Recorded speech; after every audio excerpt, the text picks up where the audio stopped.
होगा, मेरा जो भी अपना होगा, वो सब कुछ प्रभु पे समर्पित लायक होना चाहिए। और उस अर्घ से जब हम उनको देते हैं, समर्पण करते हैं, तो उससे जो वो तृप्त होते हैं, नंदित होते हैं, डिलाइटेड होते हैं, that delightment will actually should make me dilated.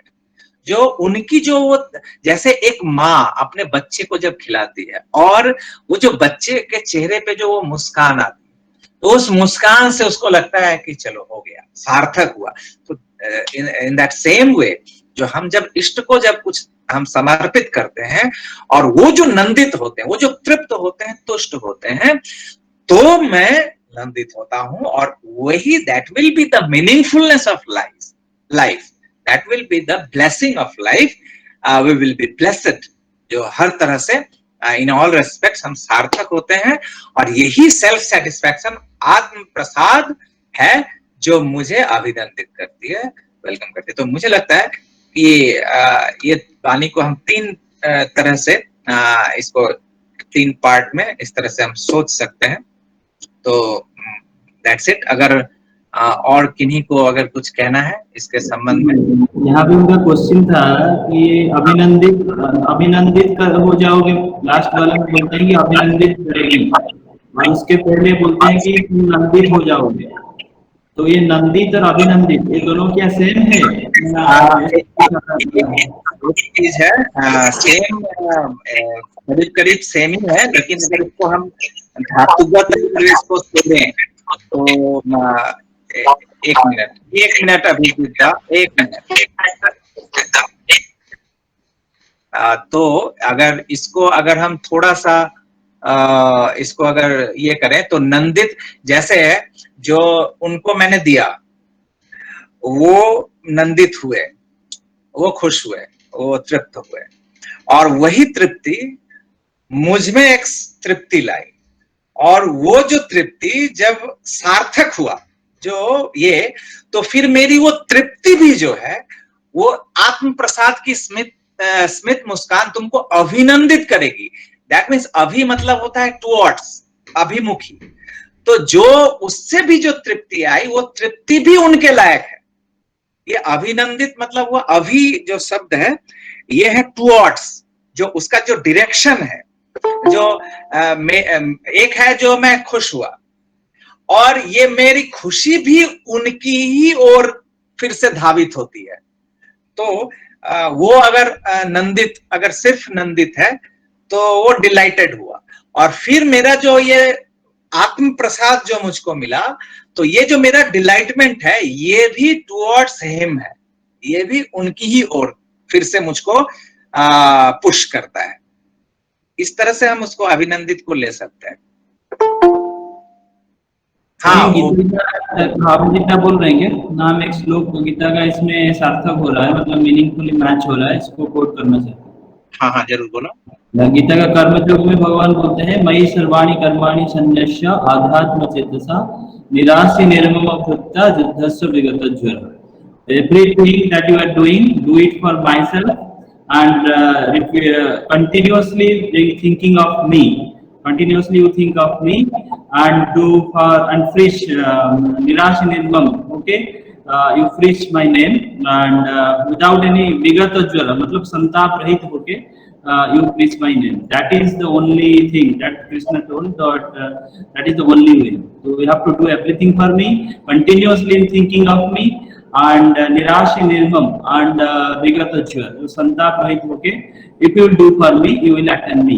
I think entirely this Bani is पूरा उसका जो सिमिलरिटी है इस श्लोक। बहुत अच्छा, तुमने बहुत ही अच्छा कोट किया इस वाणी, इस श्लोक को, मंत्र बहुत ही अच्छा कोट किया।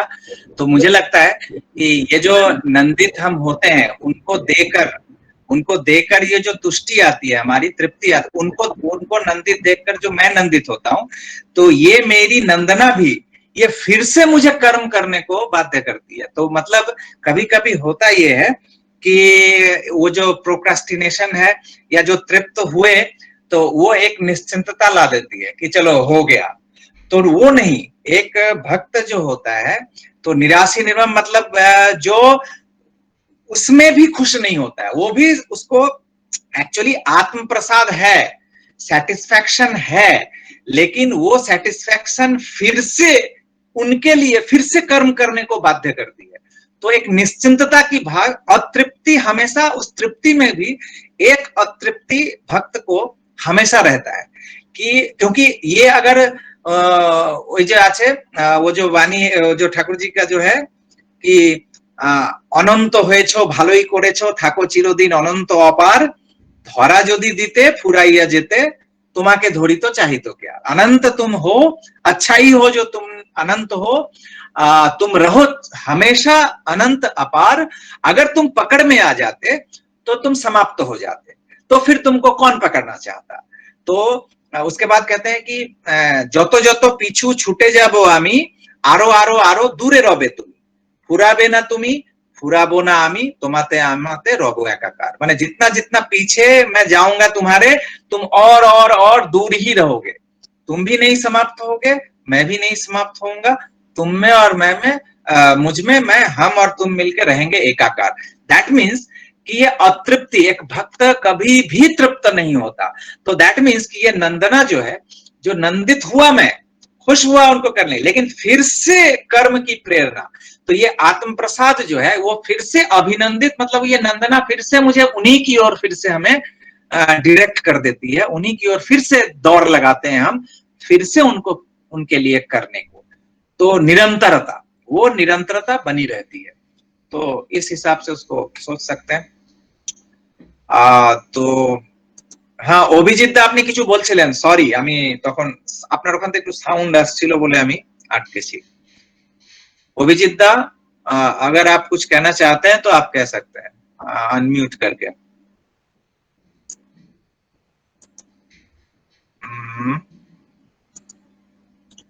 ओके ठीक है, तो अभिजीत दा अभी नहीं कहेंगे कुछ इस विषय पे। अमीय शायद कुछ कहना चाह रहा था, राइट? एक मैसेज मुझे दिखा। अमीय तुम्हें किछु बोलছিলে? আগে দাদা অভিজিৎ দা বলছি। আচ্ছা অভিজিৎ দা বলছি। হ্যাঁ বলেন, আপনি একটু শর্টে বলবেন কিন্তু, বলেন অভিজিৎ। আচ্ছা আচ্ছা আচ্ছা, এখানে হয়েছে কি, একটা মা তার ছেলের সম্বন্ধে বলছে আমার ছেলে বড় হোক, ডাক্তার হয়ে অনেক কিছু ভালো হোক। তো ঠাকুর ভগবান বলছেন, ঠিক আছে তোর ছেলে ভালো, তাই দিলেন, মানে আশীর্বাদ তাই দিলেন। তো ছেলে বড় হলো, বিদেশে চলে গেল, তা মাকেও ভুলে গেল, বাবাকে সেরকম ভুলে যাচ্ছে। যে যা বাবা করণীয় যা সেটা তা করছে না ছেলেটা। তখন বাবা মার খুব দুঃখ যে আমার ছেলে সেরকম। তখন ঠাকুর কাছে গেছে, ঠাকুর আপনি তো আশীর্বাদ করেছিলেন আমার ছেলে ভালো হবে, বড় হবে, সব হয়েছে, কিন্তু এখন আমাদেরকে পোছে না, আমাদেরকে খেয়াল করে না। তখন ঠাকুর বলছে তুই আশীর্বাদ চেয়েছিলি যে তোর ছেলে বড় হবে, তাই আমি আশীর্বাদ দিচ্ছি, কিন্তু তুই আমাকে চাসনি। তাই জন্য দেখা যায় যে আমাদের প্রবৃত্তিগুলি যদি ইষ্টানুকূল না হয় তাহলে সেটা অন্যদিকে হয়ে যায়। হ্যাঁ, তাই জন্য একটা কথা আছে বৈষ্ণব শাস্ত্রে, আত্মন্দ্রীয় প্রীতিচ্ছা কারে বলে কাম, আর কৃষ্ণন্দ্রীয় প্রীতিচ্ছা কারে বলে নাম। কথা আছে আত্মন্দ্রীয় কি ভরে প্রেম নাম, ভরে প্রেম নাম, কৃষ্ণেন্দ্রীয় প্রীতিচ্ছা ভরে প্রেম নাম। হ্যাঁ, তো আমি আমার ইচ্ছা অনুযায়ী করেছি, তো আমি তো, তুই তো আমাকে চাসনি, ঠাকুরকে চাইনি, যিনি আমার প্রবৃত্তিকে আমার প্রবৃত্তি উপভোগ করার জন্য তুই আমাকে চেয়েছিস, তুই সেইভাবেই হয়েছে। কিন্তু ভগবানকে যদি আমরা ধরতাম তাহলে আমার সব দিক দিয়ে ভালো থাকতো, ব্যালেন্স হতো। এই হচ্ছে ব্যাপার। না হলে আমি বলেছিলাম প্রবৃত্তি মার্গ, না হলে অন্য মার্গে আসতে হবে, যে কোনো মার্গে প্রবৃত্তির মার্গ না হলে একটা মার্গ। তাই বলে ভগবানকে ধরে যতটা চলা যায় আমাদের ব্যালেন্সড হইতে, সেটাই ভালো। এই কথা, এইটুকুই বললাম। বললাম। হ্যাঁ অমিয় বলো। আগে যোগ এখানে আমি একটা ঘটনার কথা মনে পড়ছে। সেটি ঠাকুরকে প্রশ্ন করা হলো যে আমাদের জীবনে তো সমস্ত দুঃখ কষ্টের মূলেই তো বৃত্তি প্রবৃত্তি আছে, তাহলে তো এগুলো তো না থাকলেই হতো, এইগুলো নিয়েই তো আমাদের সবকিছু, জীবনের যত সমস্যা যত দুঃখ সবকিছু এর মূলে, না থাকলেই তো ভালো হতো। ঠাকুর সহজ করে বললেন যে ভগবান কোনো কিছু অযথা সৃষ্টি করেননি, আর সবকিছুরই কার্যকারণ আছে। আমরা সেগুলিকে যদি ঠিকঠাক ব্যবহার করতে না পারি তখন কিন্তু প্রবৃত্তির জালে জড়িয়ে পড়ি। প্রবৃত্তি মাফিক হই তখনই যখন আমরা সেটাকে ইউটিলাইজ করতে না পারি। একটা ঘটনা রিলেট করতে পারি খুব সহজ করে, যে বাদর দেখছে, বাদর তো সবসময় মানুষদের হাব ভাব চালচলন গুলো অভিনয় করে দেখাতে যায়, নিজেও অভিনয় করতে যায়। তার দেখছে যে পুকুর পাড়ে জেলেরা মাছ ধরছে, তো বাদর গাছ থেকে দেখছে যে এরকম মাছ ধরছে। একটা সময় জেলেরা জালটাকে ফেলে রেখে অন্য এক পাশে গেছে। বাদর কি করলো, ওইভাবে অনুকরণ করতে গিয়ে জালটা ফেলতে গিয়ে নিজেই সেই জালে জড়িয়ে গেল। তা আমাদেরও ঠিক সেই রকম, যে আমরা এইরকম ভাবে প্রবৃত্তিকে নিয়ে চলতে চলতে আমরা ভাবি যে সেটাকে ইউটিলাইজ করা অনেক বেশি সহজ। আমরা এই ঠাকুর বলছেন একটা ধৃতিবিধানতে এক জায়গায় বলছেন যে ডাকাতের সর্দার মায়ের আসনে 2 পয়সা চিনি দিয়ে ডাকাতি করতে গেল, আর ওই ধর্মের গুণে ধরাও পড়লো, নাজেহালও হলো, বকে সে বুলি ধরলো, ওসব কিছু নেই, ওতে কিছু হয়। আমরা যতক্ষণ পর্যন্ত এই যে ঈশ্বরকে যতক্ষণ পবিত্র স্বার্থে ব্যবহার করছি, আমরা নিজে খাচ্ছি। আর পুরো মাফিক চলার জন্য আমরা নিজে ভগবান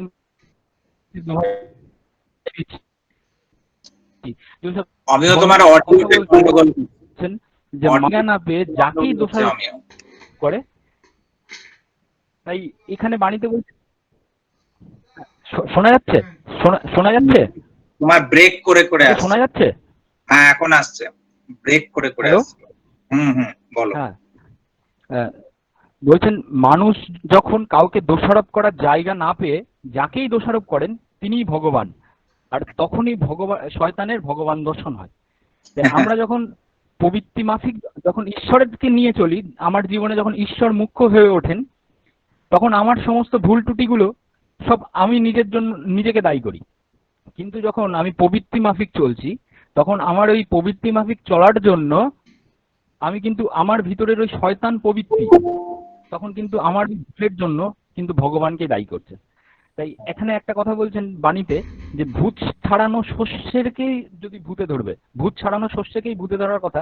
এখানে একটা ঠাকুরের একটা কথা আমি রিলেট করতে চাইছি, যে ঠাকুর একটা কথাতে বলছেন যে প্রবৃত্তির সূক্ষ্ম ছিদ্র পথে ব্যক্তি সত্তাকে কিনে নেওয়া যায়। বলছেন মানুষের প্রবৃত্তির সূক্ষ্ম ছিদ্র পথে ব্যক্তি সত্তাকে কিনে নেওয়া যায়, এক লহমায় নস্যাৎ করে দিতে পারে আমাদের সারা জীবনের সাধনাকে। মানে আমাদের ব্যক্তি সত্তা এমনই যে এই প্রবৃত্তির সূক্ষ্ম ছিদ্রপথগুলো আমরা যদি বন্ধ না করতে পারি, তাহলে কিন্তু আমাদের সারা জীবনের সমস্ত সাধনা কিন্তু এই সূক্ষ্ম ছিদ্রপথে আমার ব্যক্তি সত্তাকে কিনে নিতে পারে আমাদের এই প্রবৃত্তিগুলো। এতটাই মারাত্মক, এতটাই সাংঘাতিক। আর এর সমস্যার সমাধান কিন্তু একটা জায়গাতেই লুকিয়ে আছে। এই বাণীতে ঠাকুর বলছেন যে যা পারো ভগবানের জন্য করো, আর সেই অর্ঘে তাকে নন্দিত করে তুমি নন্দিত হও। সবকিছুর এই প্রবৃত্তিকে নিয়ন্ত্রণ করার এই সমস্ত কথাগুলো এই কথা এখানে বলছেন ঠাকুর। তারপর বলছেন যখনই এইভাবে চলতে চলতে আমি এই প্রবৃত্তিগুলোকে বসে আনতে পারবো, নিয়ন্ত্রণ করতে পারবো। নিয়ন্ত্রণ শুধু একটা সুন্দর কথা বললেন, আমরা সত্যহীনীর একটা বাণী কথাতেই নীতিতেই আছে যে আমার সমস্ত প্রবৃত্তিকে ইষ্ট স্বার্থে চালনা করতে হবে। আর এইরকম করে যখনই চলতে পারবো, তখনই আমার মধ্যে একটা জয় করার একটা মানসিকতা তৈরি হবে। আর যখনই এই জয় করার কোনো কিছু জয় করতে পারলে আমার নিজের মধ্যে একটা আনন্দ হয়, একটা তৃপ্তি হয়। আমার মনে হয় এই ইতিহাসটা এই জয় থেকেই আসে। আমি এইটুকুনি বলতে চাইছি। জয় গুরু। खूबी बहुत अच्छा।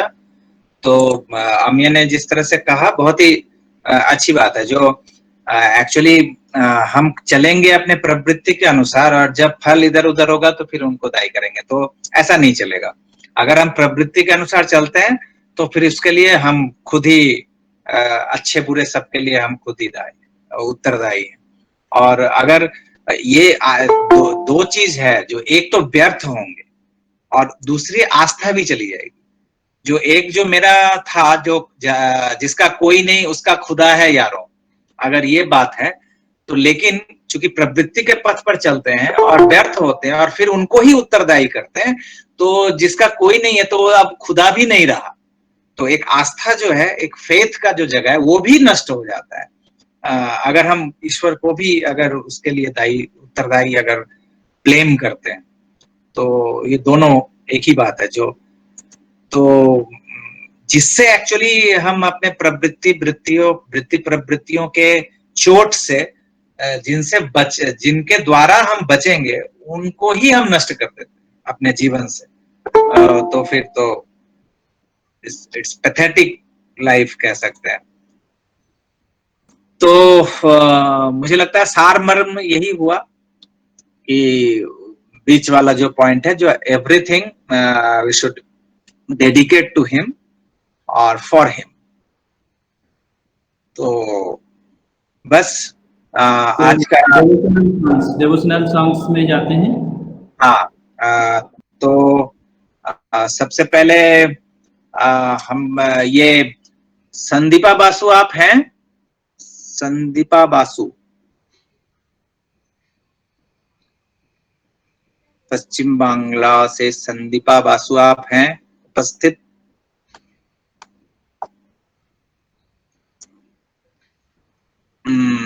ओके, तो ठीक